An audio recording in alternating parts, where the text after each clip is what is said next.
Alors, je vous explique ce live, qu'est-ce que vous allez voir. Je vais commencer par me représenter vite fait pour les gens qui n'ont pas encore assisté à des lives pour que vous sachiez qui je suis, qu'est-ce que je fais. Ensuite, Jean-Charles fera de même, il nous expliquera son parcours. Vous allez voir, il a un parcours aussi passionnant que fortement atypique. Et on parlera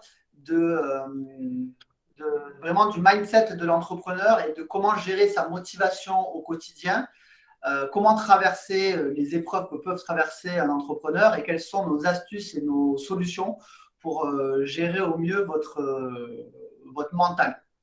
Donc, pour ceux qui ne me connaissent pas, je suis Laurent Alventosa, j'ai 41 ans. Je suis un ancien vendeur, j'ai vendu tout ce qui est possible de vendre, savoir des voitures, des maisons, des fenêtres. J'ai fait de la vente sur salon, de la vente par téléphone, de la vente en porte-à-porte. Et avant d'être entrepreneur, j'étais salarié chez Orange.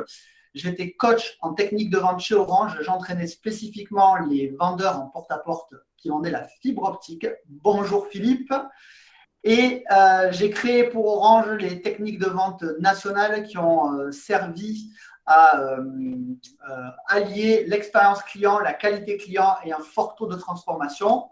Avant de faire un petit burn-out des familles et de quitter mon poste de salarié, j'ai donc été closer pendant un moment avant de créer l'entrepreneuriat français.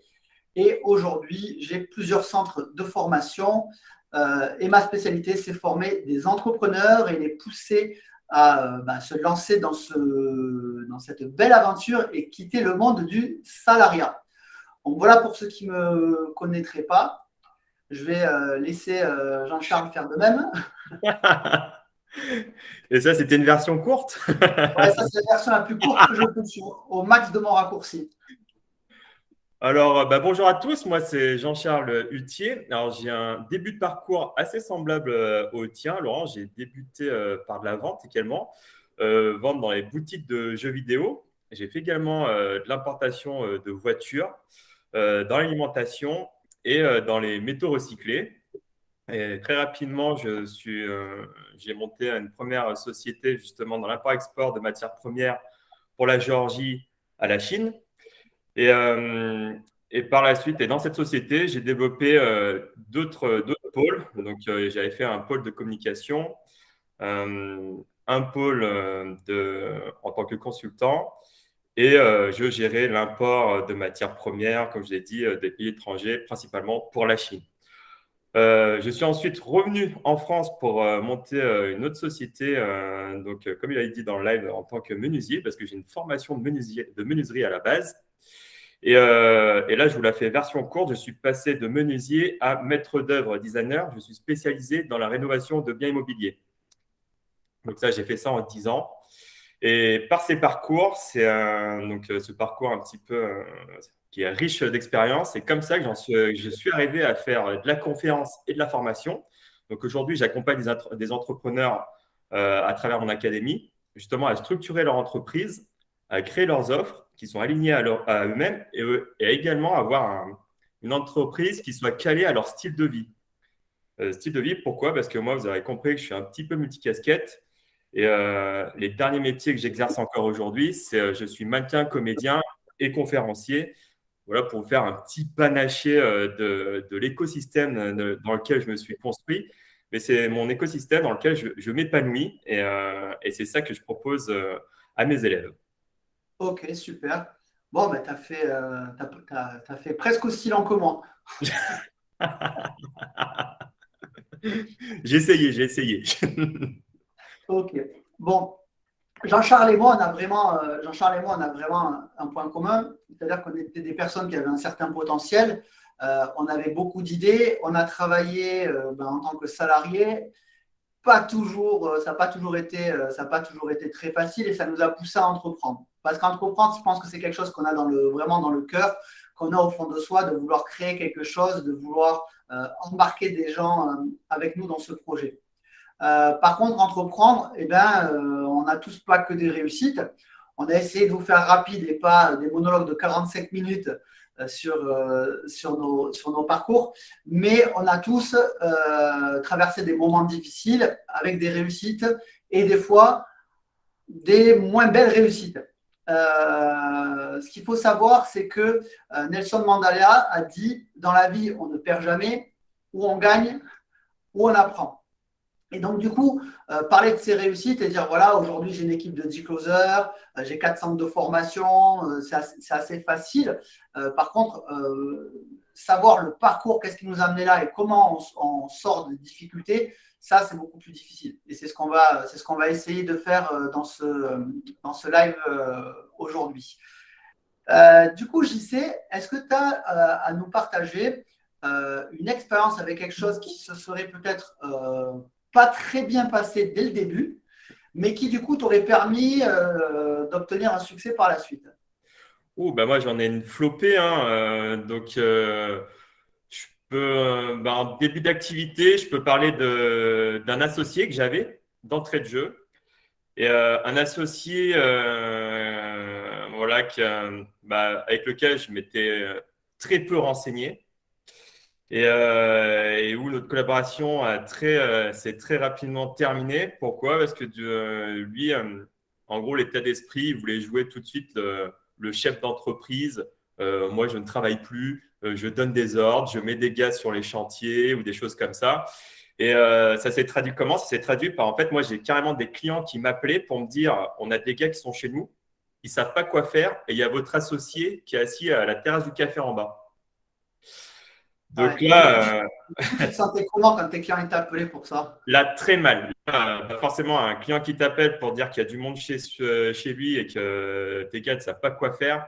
Et en plus, qui t'annonce que ton associé, il est en bas en train de siroter son café tranquillement, ça te la fout très, très mal. Toi, j'étais vraiment,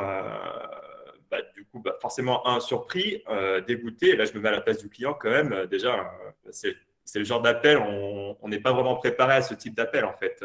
Ouais, jamais assez préparé. Ouais. Donc là, le réflexe, c'était bien sûr, écoutez, moi, j'ai rappelé tout le monde, etc. Qu'est-ce qui se passe? Et ça a été une grosse, un gros échec, on va dire, par la suite. Donc après, j'ai vite mis les points sur le i, on va dire, avec mon associé. Moi, je dis, il y a que deux solutions. C'est soit on arrête de travailler ensemble, tu pars, tout simplement, ou je clôture la société. Donc là, ce qui s'est passé, c'est que lui m'a dit non, non, moi, je veux continuer la société. Donc je reprends les parts, je rachète tes parts.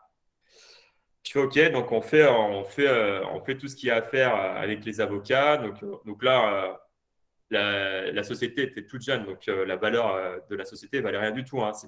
Ouais. C'était un rachat à 1 euro symbolique. C'était juste pour qu'il lui récupère la structure et que le deal, c'était que moi, je remonte la mienne de mon côté. Et puis comme ça, chacun faisait son chemin de son côté. Là, je peux vous expliquer une autre erreur du coup que j'ai faite là. Donc, ce qui s'est passé, c'est qu'on a fait ça avec un avocat. Moi, je lui ai dit, par contre, la seule condition, c'est que tu changes le nom de la société parce que sous le nom de la société, c'était ma clientèle et ma clientèle, elle ne connaissait que moi sous le nom de la société. Donc, le deal, c'était que qu'il reprenait la société, mais qu'il change le nom. Et moi, je remontais ma structure avec le même nom de société. Ouais. Donc, voici l'erreur. Je vais vous dire Ça pourquoi. sent, ça sent arriver. Ouais. Je la vois grosse. Et donc, alors, qu'est-ce qui s'est passé? C'est qu'une fois qu'on est allé chez l'avocat, on a fait les signatures, voilà, les cessions de parts, etc. En fait, quand on cède les parts de la société avec un associé, donc moi, je dois lui remettre tous les biens, les cartes bleues, chéquiers de la société, les véhicules, etc. Je dois tout lui remettre, tout lui transférer. Et voilà, il devient le propriétaire, de toute façon, le nouveau propriétaire de la société. Et donc ça, ce qui s'est passé, c'est qu'il a tout récupéré. Mais lui, qu'est-ce qu'il a fait de son côté? En fait, il a tout simplement vidé le compte en banque de la société et il s'est barré sans terminer les démarches administratives de son côté. Et donc, moi, j'ai monté ma société du coup de mon côté, hein, parallèlement, avec le même nom. Donc, qu'est-ce qui s'est passé? C'est que du coup, il y a eu 2 sociétés avec le même nom. Et le gérant, en fait, des 2 sociétés, c'était qui? C'était C'était moi. toi. Exactement, parce que vu que lui, il n'avait pas terminé les démarches administratives de son côté pour le rachat de la société, bah, du coup, d'un point de vue administratif, bah, moi, j'ai les impôts et tout ça qui me disaient, oula, mais là, ça pue la magouille, vous êtes tout le temps le gérant. Donc, ça a été une bataille pendant un an. Donc, heureusement, j'avais quand même les documents officiels avec l'avocat, comme quoi j'avais bien fait la cession de mes parts, etc. Mais ça a été très, très lourd. Et même vis-à-vis de mes fournisseurs, ça a été compliqué. Parce que du coup, vu que lui, il n'a pas continué la société, il y avait de la marchandise qui était avancée, etc. Donc, il y avait un fonds de roulement à amener dessus. Et bah, naturellement, il ne les a pas payés, hein. Donc, techniquement, d'un point de vue administratif français, j'étais le seul dirigeant de mes deux sociétés. Et les dettes de la première, bah, c'était pour moi. Ok. Bon, merci. Donc, merci pour ton partage. Alors déjà, le premier conseil qu'on peut donner, c'est que si pour vous, le nom d'une société est important, si le nom d'une société a une valeur, c'est d'aller la déposer à l'INPI. L'INPI, c'est l'Institut national de la propriété industrielle. Ok. Déposer une marque à l'INPI, ça doit coûter grosso modo 250 € à peu près. Et vous allez pouvoir déposer cette marque pour une certaine catégorie de classe. Par exemple, si je dépose le nom X, Y et Z, je peux le déposer pour des produits cosmétiques ou X, Y et Z pour des produits d'assurance. Donc ça, déjà, vraiment, si vous voulez vous assurer de la propriété de votre nom, allez sur le site de l'INPI et déposez le nom de vos produits et de votre société. Donc là, c'est vraiment un premier conseil, c'est plutôt un conseil purement judiciaire. Maintenant, explique-nous, JC, comment tu as fait du coup, vu que je suppose que ce n'était pas facile et pas évident à supporter, comment tu as fait pour gérer ton mindset? Bah là, j'aurais presque envie de te dire qu'on n'a presque pas le choix parce que forcément, ça se passe en cours d'année. Moi, j'avais des chantiers, etc. J'avais des clients, j'avais des projets à rendre. Donc, ce qui s'est passé, c'est que, alors moi, j'ai tout simplement, on va dire, j'ai un état d'esprit dans lequel je ne veux jamais laisser quelqu'un dans la merde. Donc, même si techniquement, j'étais plus le gérant de la société, moi, j'ai continué à suivre mes clients, justement, même si ce n'était pas à moi de les suivre, pour terminer les chantiers qui étaient en cours et après pour que je puisse rebondir derrière. Tu vois Je l'idée? vois. Mais là, vu que j'étais déjà on va dire, dans un flow, voilà, où j'avais les chantiers qui étaient rythmés, j'avais ma clientèle, enfin, tout était programmé. Donc voilà, donc là, il y a deux options. C'est effectivement, il y a l'option, c'est bah, moi, je fais le bête discipliné, bah, c'est plus moi, hop, je coupe les ponts et on laisse tomber. Ou bah, on va dire, on assume un petit peu la non-connaissance des lois, etc., nos bêtises, et puis bah, on continue le produit qu'on était en train de servir, et surtout on le termine, quoi. Et ça par contre, il y a beaucoup de gens qui sous-estiment ça, mais ça va beaucoup vous apporter par la suite, ça. Je vais faire un point avec vous sur l'expérience client. OK. Un petit point rapide, cours d'expérience client. On sait tous qu'un produit exceptionnel et une expérience exceptionnelle donnent un client exceptionnellement satisfait. On sait tous qu'un produit de mauvaise qualité, une expérience de mauvaise qualité, donne un client pas du tout satisfait. Là où c'est plus difficile à comprendre, c'est dans la nuance. Ce qu'il faut comprendre, c'est que un produit, dans ce cas-là, le produit de JC, un produit de mauvaise qualité, mais si derrière le client est vraiment pris en charge, vraiment super bien pris en charge, ça donne toujours un client qui est assez satisfait. Tandis que tu peux avoir le meilleur produit du monde, ton produit il est super bon. Si ton expérience elle est moyenne, si ton expérience elle est cliente, elle est moyenne, ta satisfaction cliente elle sera moyenne. Et dans la vie, il y a un truc qui est super facile quand tu es entrepreneur, c'est tu peux te tromper et d'ailleurs tu vas te tromper. Par contre, petit 1, il faut assumer ses erreurs, surtout pas faire semblant que ce ne soit pas sa faute ou de ne pas avoir sa part de responsabilité, mais au contraire dire oui, monsieur le client, vous avez raison, j'ai pas été bon. Il ne faut pas avoir peur de dire j'ai pas été bon. Et après, derrière, il faut prendre des mesures correctives, des mesures compensatrices pour faire en sorte que l'expérience, au final, soit géniale.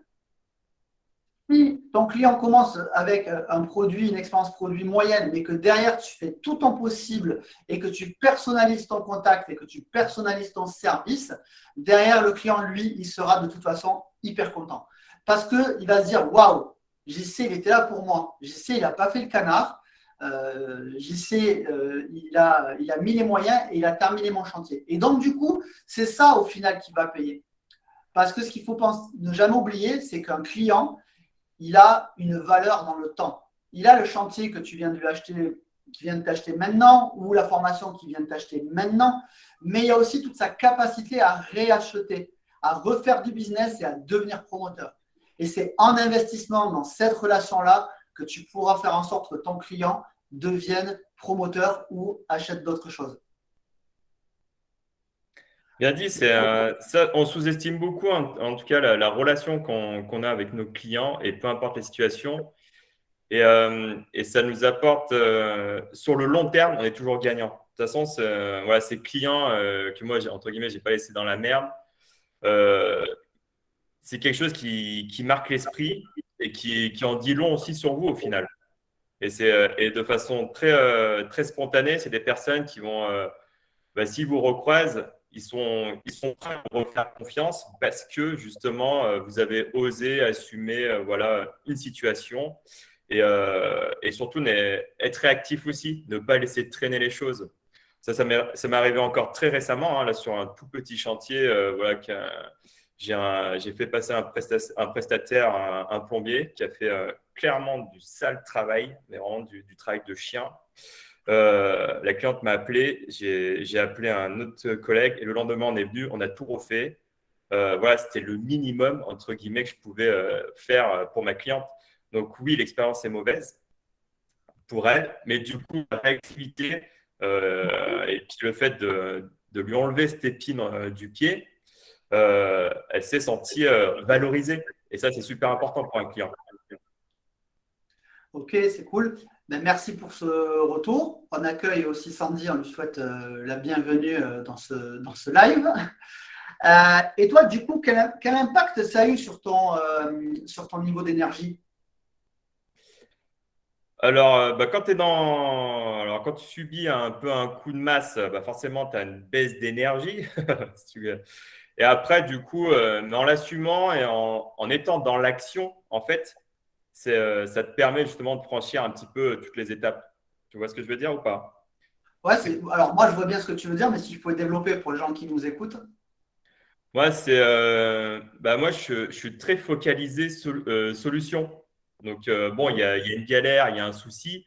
Ça, c'est un fait et on ne peut rien y faire. Donc, on ne peut pas revenir en arrière. Ça, c'est un truc que j'ai développé dans le monde du BTP. Voilà, quand il y a une poutre qui s'écroule, il y a tout qui se casse la gueule. Bon, il y a tout qui est cassé. On peut rien faire, on ne peut pas revenir en arrière. C'est inutile de se lamenter sur son sort en se disant, oula, c'est machin. Là, il faut tout de suite penser comment je peux reconstruire les lieux, quelles étapes je dois mettre en place très rapidement pour justement que toutes les équipes puissent rattaquer le travail régulièrement. Donc voilà, donc mon mindset, mon état d'esprit, en fait, il est vraiment orienté solution et immédiat. C'est quelles sont les actions à mettre en place tout de suite pour passer ce cap. Ouais, c'est super important ce que tu dis, parce que ce qu'il faut imaginer, c'est que le cerveau, c'est un super calculateur. Comme n'importe quel calculateur, il a une capacité de calcul, il a une capacité cognitive. Si ton cerveau se passe en permanence des problèmes du style et pourquoi ça arrivé et qu'est-ce que les gens pensent, et si tu restes orienté problème, en fait, ton supercalculateur de cerveau ne fait que remémorer du passé, se remémorer des émotions négatives, ce qu'on appelle de l'état interne négatif en PNL, et du coup, ton cerveau n'a pas assez de place pour trouver des solutions. Et donc, en fait, c'est hyper important ce que tu dis, JC, c'est vraiment super sous-estimé, c'est qu'au bout d'un moment, il faut accepter simplement qu'il y a un problème. Le problème, il est là, le game, il est fait, on ne peut pas revenir dessus. Et il faut vraiment avoir un mindset vraiment orienté solution. Voilà. Et plus se dire pourquoi, comment, et si j'avais su, j'aurais, mais vraiment se dire, voilà, comment je fais pour me servir de cette zone de turbulence pour rebondir et pour faire quelque chose d'encore plus cool. Moi, il y a un truc qui m'aide hyper facilement à gérer mon mindset, c'est qu'à chaque fois qu'il m'arrive une tuile, je me débrouille pour dire, ah ouais, la vie, tu m'as mis une tuile. Et bien moi, je vais être plus fort que toi. Parce que je vais me servir de cette tuile pour faire quelque chose d'encore plus fort. Ok. Si par exemple, je me dis, ah ben tiens, voilà, je suis obligé de me séparer de telle chose ou telle chose, je me dis, ah oui, c'est pas grave, je m'en sépare, mais maintenant je me rajoute un nouveau défi, c'est reconstruire cette chose-là ou racheter cette chose-là, mais encore mieux. Et du coup, ça me permet en permanence de rebondir. Et c'est ça qui fait que je reste jamais au fond du gouffre. Parce qu'à chaque fois, je me dis, le gouffre est profond, et ben c'est pas grave parce que je vais monter encore plus haut. Ouais, complètement. Et puis, c'est vrai que, comme tu le dis, le fait, en fait, qu'est-ce qui se passe, le fait de rester dans du négatif, de se dire, le réflexe premier qu'on a, c'est la faute de qui? Pourquoi ça m'arrive à moi? Ouais, c'est un peu les premières, de toute façon, voilà, c'est les premières questions qui nous arrivent dans le cerveau. Et c'est vrai que si on reste dans ce schéma-là de négativité, en fait, ça nous plombe l'esprit et ça ne nous incite pas du tout à passer à l'action. Donc, on a envie, comme beaucoup de gens, faire un peu la technique de l'autruche. Hop, on s'esquive et puis on verra si demain, en me réveillant, en fait, c'est un mauvais rêve. Sauf que le lendemain, si tu te réveilles, tu te rends compte que c'est toujours là, quoi.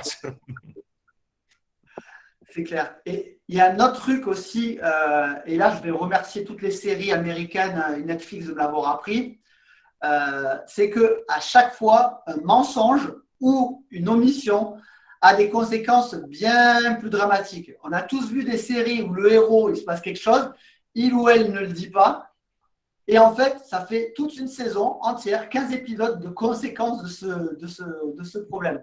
Donc ça, c'est vraiment hyper important, il faut l'accepter, dire il y a un problème, et tu as raison, je sais si c'est sa faute, il faut dire oui, c'est ma faute, et pas chercher plus loin le pourquoi du comment, ni à refaire le match. Malheureusement, il y a beaucoup de gens qui sont comme ça, hein, moi, je le croise beaucoup dans le secteur de l'architecture, hein. C'est les mecs qui se balancent tous, c'est la faute de machin, c'est la faute de machin, c'est pas à moi de faire ci, c'est pas à moi.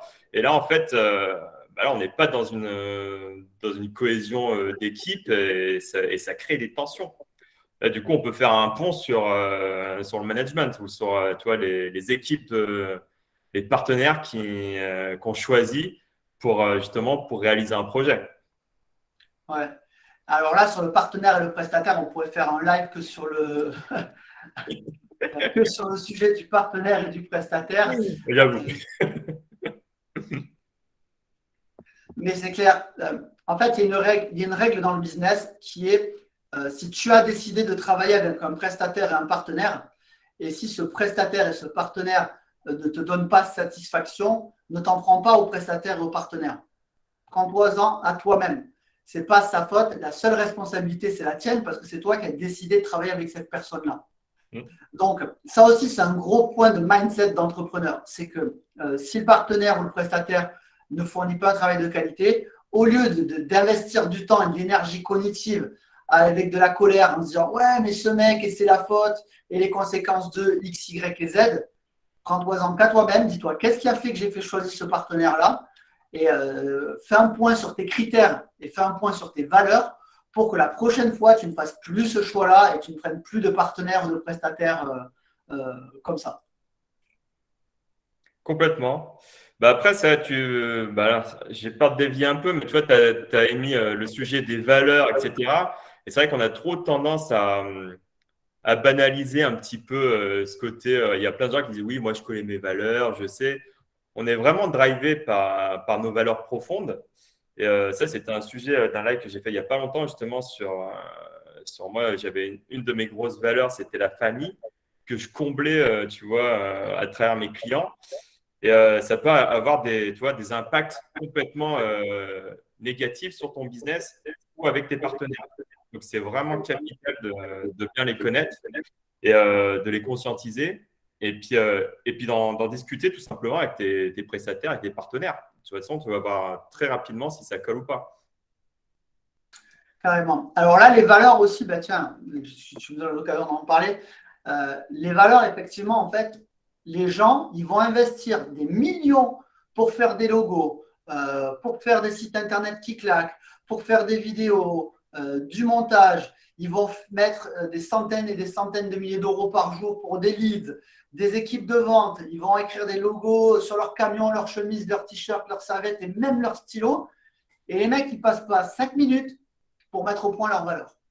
Personne ne fait ce travail-là. Et le problème, c'est que ce travail-là, il est fondamental.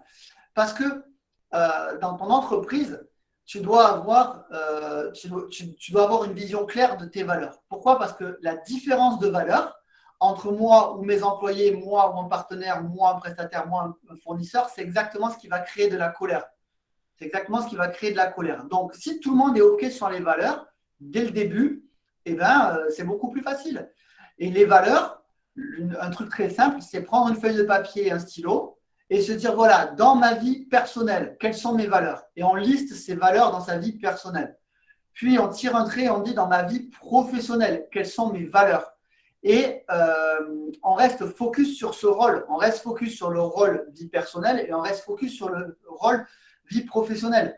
Moi, par exemple, dans ma vie professionnelle, la ponctualité est une valeur hyper importante.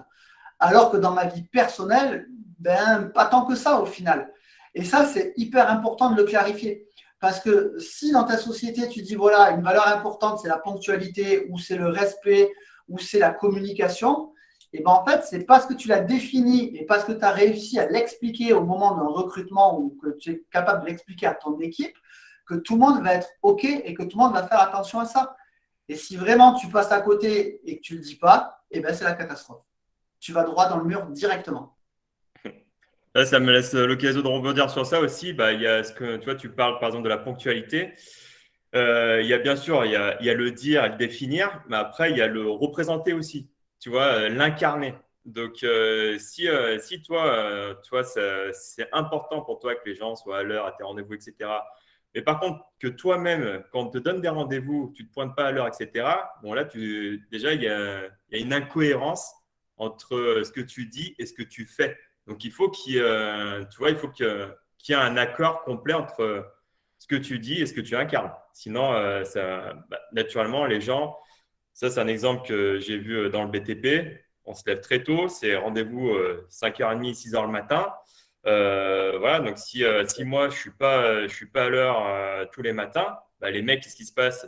Au bout d'un moment, ils viennent 10 minutes avec 10 minutes de retard, voire 15 minutes, et ainsi de suite. Et donc tout ça, je ne peux pas leur reprocher, ça serait, s'ils le font, c'est parce que moi-même, je l'ai fait. Vous voyez ce que je veux dire? Ouais, ça c'est une petite parenthèse. Ouais, alors je vois exactement ce que tu veux dire. Moi, il y a un concept, donc ce concept de congruence entre tes actes et tes faits, je le mets en place dans toutes mes sociétés et ça s'appelle la symétrie des attentions. Okay. Si moi j'ai une attention envers une personne, si moi je demande quelque chose à une personne, cette personne, symétriquement, elle peut me le demander. Voilà. La ponctualité, si je demande aux gens d'être à un rendez-vous très ponctuel, si on a un rendez-vous à 14h, d'être là à 14h00, moi je suis très ponctuel à tous mes rendez-vous. Si je demande à mes équipes de closers, par exemple, d'être disponibles, je suis moi-même disponible. Et je leur demande d'être disponible pour leurs clients. Si je demande à mes closers d'être bienveillants avec leurs clients par téléphone, moi-même, je suis bienveillant avec mes closers. Et ça ne peut fonctionner que comme ça. Ça ne peut fonctionner que si tu as un rapport de symétrie et que tu as un rapport équivalent. Sinon, en fait, exactement, tu n'incarnes pas le truc. On a tous connu des gens qui te disent, oui, non, mais fais ce que je te dis et fais pas ce que je fais. Et là, ça ne marche pas. Voilà. Déjà, ça ne marche pas avec les enfants, mais ça ne marche pas dans le business non plus. Ouais, mais du coup, c'est cool. Après, toujours dans le thème du mindset, qu'est-ce qui te permet au quotidien de te motiver? De me motiver, moi, c'est que, comme je vous ai expliqué un petit peu, je me suis créé un petit peu un écosystème d'épanouissement dans ma vie. J'essaie d'avoir un équilibre de vie dans toutes mes branches, dans toutes mes sphères de vie. Donc, il y a un truc, moi, par exemple, que je partage très simplement, c'est tout simplement déjà le sport. Ça va paraître bateau et bidon, mais moi, je fais 3 fois par semaine du sport, le lundi, le mercredi et le vendredi. avec un objectif derrière. Et ça, par contre, c'est une plage horaire que je ne peux pas déplacer. Il y a trop de gens qui déplacent sa session de sport pour un rendez-vous pro. Moi, pas du tout. L'inverse, oui. Pourquoi? Parce que pour moi, le sport, ça fait partie de la santé, c'est ma sphère santé. Donc, je prends soin de moi et ça, le business, ça tourne, etc. On passe suffisamment de temps dessus. Donc, si j'équilibre pas justement mes autres sphères de vie, bah, il y aura forcément des équilibres. Donc déjà, voilà, un des conseils que je donne tout le temps, c'est ça, c'est mes sessions de sport toute la semaine, ça me rythme mes semaines de boulot, mais ça me rythme tout le reste aussi. Donc c'est ce qui me permet d'être tout le temps, bah, souvent on me fait la réflexion, on me pose souvent la question, mais comment tu fais pour être, t'as tout le temps la patate, tu es tout le temps solaire, tu es tout le temps machin. Bah, il y a ça, notamment le sport. Et puis bah, par exemple, pour vous dire aussi, là, ce que je fais pour le sport, je ne fais pas juste de la salle en sport. Moi, j'ai un objectif que je donne à mon coach. Là, par exemple, l'un de mes objectifs sportifs, c'est de faire le Hyrox qui est en Allemagne, qui est le mois prochain. C'est un espèce de parcours de Spartiate. Et lui, justement, il m'a concocté justement un programme sportif pour que je puisse voilà, faire ce Hyrox fin du mois prochain. Mais alors, et ça, bah, l'importance d'avoir un objectif, c'est justement de garder nos routines. Donc, c'est pas, il y a trop de gens qui vont à la salle de sport et au bout de 3 mois, hop, bah, ils abandonnent parce que eux, leur objectif, c'était quoi? D'avoir un six-pack, avoir des muscles, avoir je sais pas quoi. Et sauf qu'ils se retrouvent tout seuls, voilà, à soulever de la fonte. Voilà, ils ont pas ce petit truc, ce challenge qui les anime. Moi, mon challenge, voilà, c'était de faire le Hyrox. Là, j'avais une blessure. Je peux vous dire même mon challenge de l'année prochaine, c'est de faire l'ascension du Mont Blanc. Donc après, je demande à mon coach tout simplement de m'organiser en fait, de m'organiser un programme sportif et naturellement, je vais être taillé, je vais prendre de la masse musculaire, mais voilà, mais mon objectif dans ma tête, c'est pas de perdre du poids et puis de prendre de la masse musculaire. Mon objectif dans ma tête, c'est je fais le Mont Blanc parce que là, je sais que je vais kiffer quand je vais terminer le Mont Blanc. Là, quand je vais terminer ma session du Hyrox, je sais que là, je vais avoir un gros moment de satisfaction et de fierté. C'est ça que les gens, ils ont du mal à mettre en place dans leur quotidien. C'est de se mettre des objectifs de kiff et dans toutes ces sphères de vie. Moi, c'est ce que je fais voilà, à l'échelle de toutes mes sphères. Un kiff pour l'argent, un kiff pour le business, un kiff dans le mannequinat. Voilà, moi, le kiff dans le mannequinat, c'est pas de faire des photos et tout comme ça. Mon kiff, c'est de voir, moi, mes objectifs, c'est de faire des campagnes de pub. Donc, je me mets les moyens pour faire ça. Bon, voilà. Je ne sais pas si c'est clair. Je ne sais pas si ça vous parle. Ouais, c'est clair. Alors, je vais rebondir sur deux choses. Euh, En fait, dans la vie, on a tous des rôles. Ok, tu as le toi-même chef d'entreprise, le toi-même meilleur ami, le toi-même enfant, le toi-même conjoint, le toi-même parent, le toi-même sportif, etc., etc. Et ce qui se passe, ça s'appelle des rôles. Tout ça, c'est des rôles.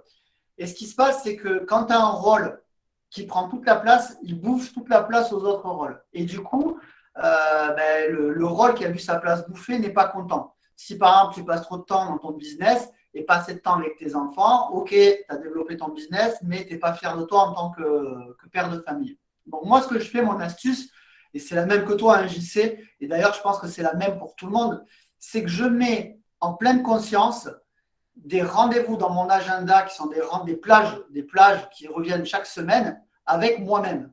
Donc moi, dans mon agenda, j'ai comme toi, hein, j'ai une plage sport. La plage sport, tu peux être le président de la République française, je ne te donnerai pas de rendez-vous dans ma plage sport. OK? Parce que c'est trop important et du coup, je suis hyper strict sur ça. Mais j'ai aussi une plage lecture. J'ai une plage où je vais lire, où je vais me cultiver. J'ai aussi une plage où je vais passer du temps avec mon équipe. Et j'ai une plage, voilà, un créneau horaire, c'est du temps pour mon équipe. J'ai une plage de temps pour les appels à mes clients ou mes prestataires. Et du coup, consciemment, je construis mon emploi du temps type avec des plages horaires. Quand un client me demande un rendez-vous, je lui propose des rendez-vous que dans les plages qui m'arrangent moi.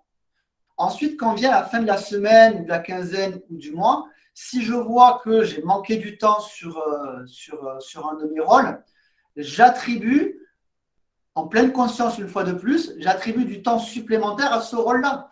C'est-à-dire que si, par exemple, je n'ai pas eu assez de temps pour mon équipe et que je remarque après un certain temps que j'ai peu de temps avec mon équipe, je réfléchis de combien de temps supplémentaire j'ai besoin et j'attribue du temps supplémentaire en dépit de notre rôle, mais tout ça en pleine conscience.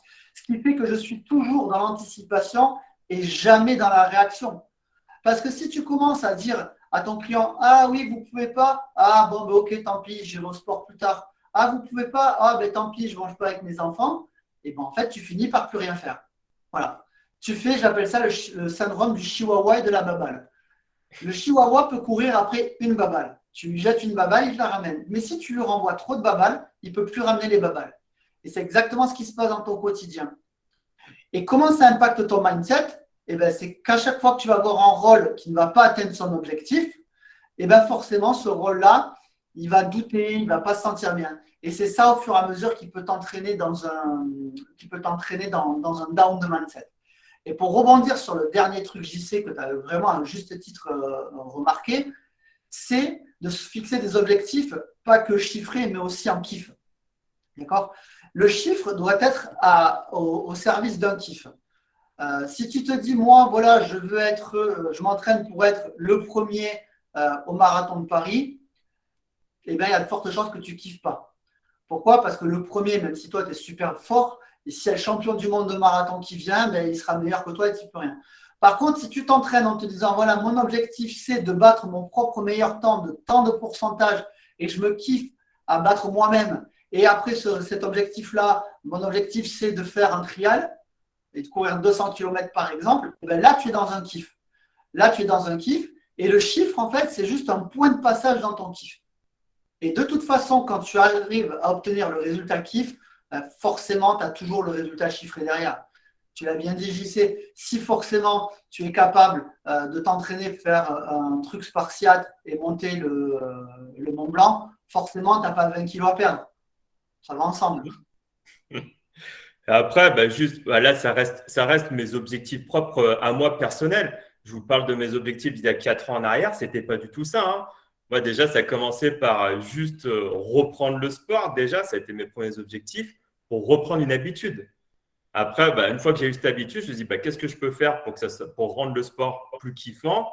Je me dis, tiens, entraîne-moi moi, l'année dernière, j'avais dit comme kiff à mon coach, je lui ai dit, moi, entraîne-moi, mais moi, mon objectif, c'est pour faire des campagnes de pub dans le mannequinat. Donc, je peux un petit peu, tu vois, mettre un autre objectif avec le sport, voilà, pour faire un lien. Mais c'est ce qui fait que je garde la motivation, que j'ai toujours la patate. Et puis, quand en plus, je fais une campagne ou une deuxième, là, c'est moi, qu'est-ce que je dis à mon cerveau? C'est là, tu as fait tous tes entraînements pour ça et je l'ai validé. Ça, c'est super important parce que là, je fais un check. Donc, du coup, là, j'ai entraîné mon cerveau justement, on va dire, à se dire, OK, quand tu fais des efforts, tu as un super kiff derrière. Et après, c'est un petit peu une mécanique qui se met en place petit à petit. Et ça, c'est ce qui fait qu'on est vraiment on peut appeler ça un flow de façon générale, où on est épanoui un peu de partout. C'est un peu ça qu'on cherche. On cherche quand même, voilà, quand on est entrepreneur, on s'est lancé dans nos business parce qu'on veut se créer une certaine liberté. On veut pouvoir bouger quand on veut, on veut pouvoir kiffer quand on veut. Et il faut le construire, tout simplement. Et ça, en faisant ces petits objectifs comme ça, et surtout en validant nos petites victoires, c'est comme ça qu'on entraîne nos cerveaux à se dire, OK, là, tu peux faire de l'effort. À chaque fois que tu fais de l'effort, il y a un super truc qui se passe. Donc là, c'est une espèce de programmation. Là, tu programmes ton cerveau à la réussite. Ouais, je suis totalement d'accord. C'est exactement moi ce que je fais avec mes élèves. Quand j'ai des élèves en closing et qu'on fait des tandems ou des écoutes à deux, je félicite toujours mes élèves de ce qu'ils ont bien fait pendant cet appel-là. Et je leur dis, voilà, ça c'est très important pour ton mindset. Si tu es closer, que tu prends 2, 3, 4, 10, 20, 30 appels par jour, si tu continues à te dire, je suis un bon closer parce que j'ai fait des ventes, je n'ai pas fait de vente, je suis un mauvais closer, tu vas ruiner ton mindset. Donc à la fin de chaque appel, au début, je les force, mais après, c'est un entraînement. Je leur dis de quoi tu es particulièrement fier dans cet appel. Okay? Qu'est-ce que tu as bien fait? et je leur force à dire à voix haute, j'ai bien fait ça. Pourquoi? Parce que dans chaque acte que tu fais, même si ce n'est pas une victoire totale, tu as toujours quelque chose que tu as hyper bien fait. Et c'est important au quotidien de vraiment, vraiment remarquer tout ce qu'on a fait de bien dans une journée. Et parce que vraiment, c'est ces petites doses de bonheur qui vont programmer votre mindset. Ah bah, ces petits shoots de dopamine, on kiffe, hein. Donc, il faut les mettre en place, justement. Du coup, toi, en parlant de mise en place, qu'est-ce que tu fais auprès de des personnes que tu accompagnes? Comment tu Ouais. fais pour mettre des choses en place au quotidien avec eux et les aider? Bah, déjà, ça commence par clarifier un petit peu leurs objectifs. Donc ça, c'est vrai que souvent, ils ont pas tout le temps des objectifs clairs. Donc, la première étape, c'est de définir des objectifs dans toutes les branches de vie et propres à chaque personne. Pour prendre un exemple, si on peut revenir sur le sport, voilà, moi, il y a une personne, tout simplement, son objectif, c'était pas de faire un marathon, etc. C'était effectivement de reprendre une condition physique juste pour avoir le corps en mouvement. Et elle s'est dit, bah, moi, en termes de kiff, c'était de se faire une grande marche. Voilà, alors, c'était une espèce de trail, mais en marche à pied, tout simplement. Tu vois ce que je veux dire? Donc, c'est pas un truc de compète, c'était une grande balade, voilà, on va dire, il y a 4 heures de marche. Voilà, c'était son kiff à elle. Et c'est OK. Tu vois ce que je veux dire? Donc, chacun définit ses objectifs à sa sauce et surtout à son niveau. Je veux dire, il n'y a pas de.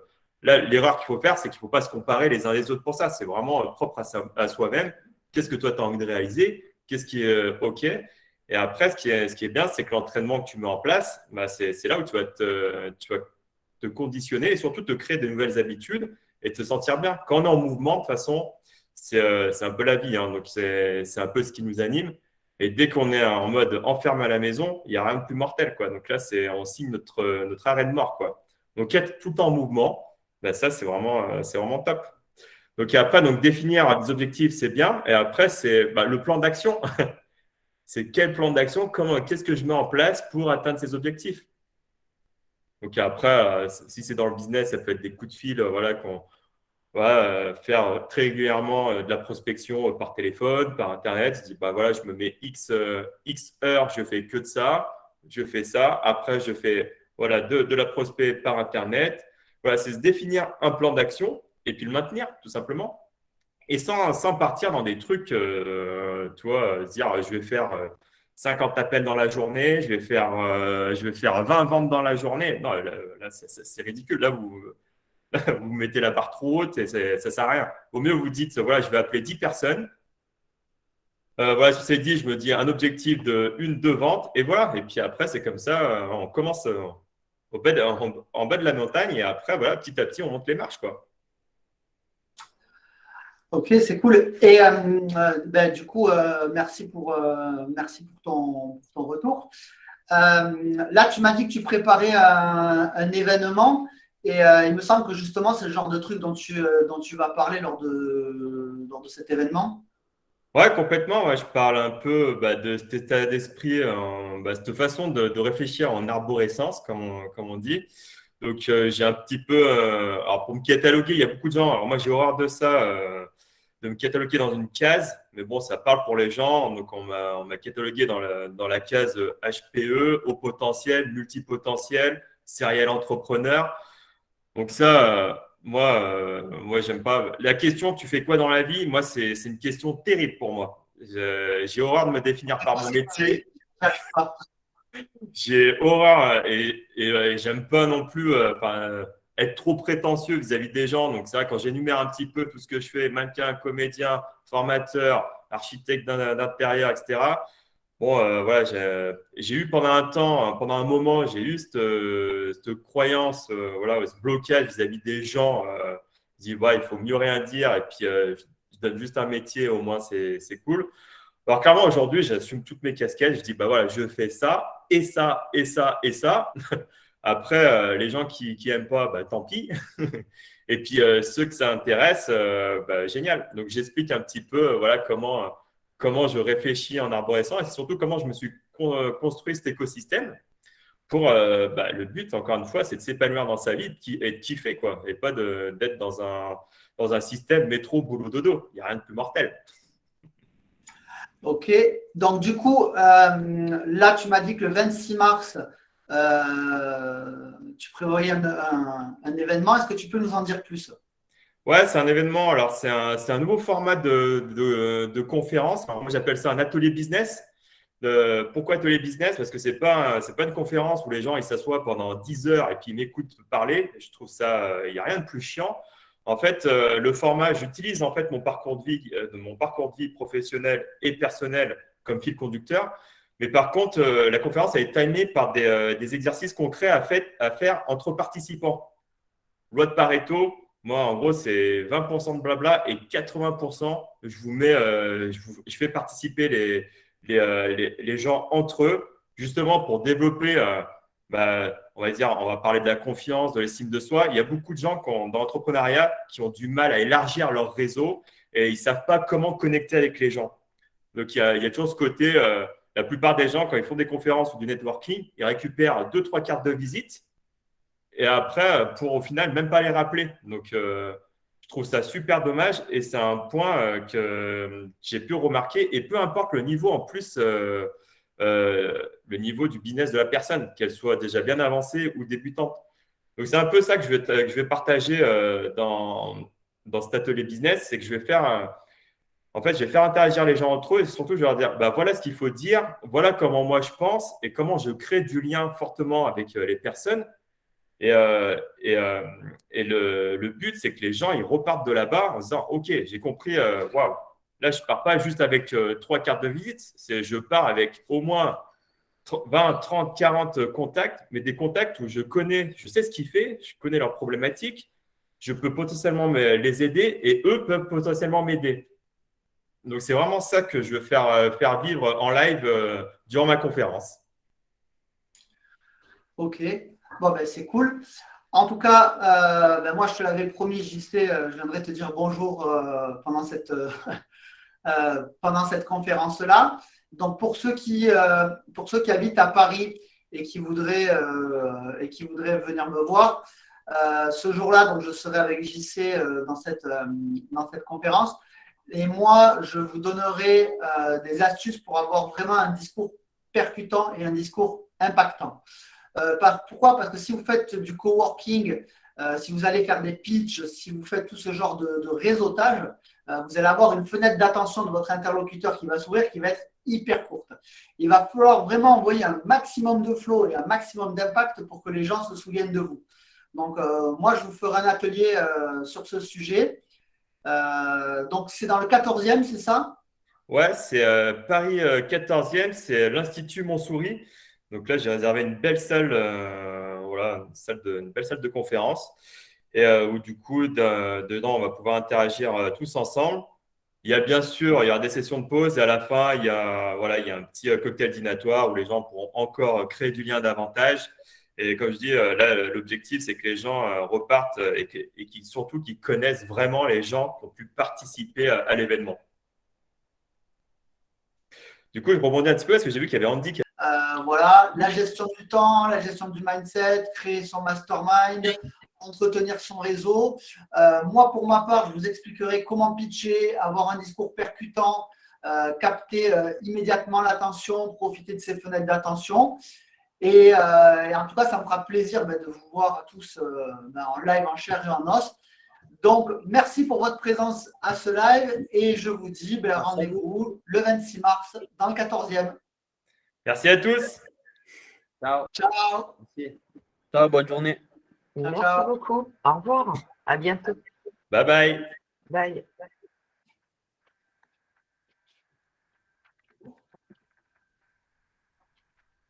Ça se déconnecte. Je coupe le micro.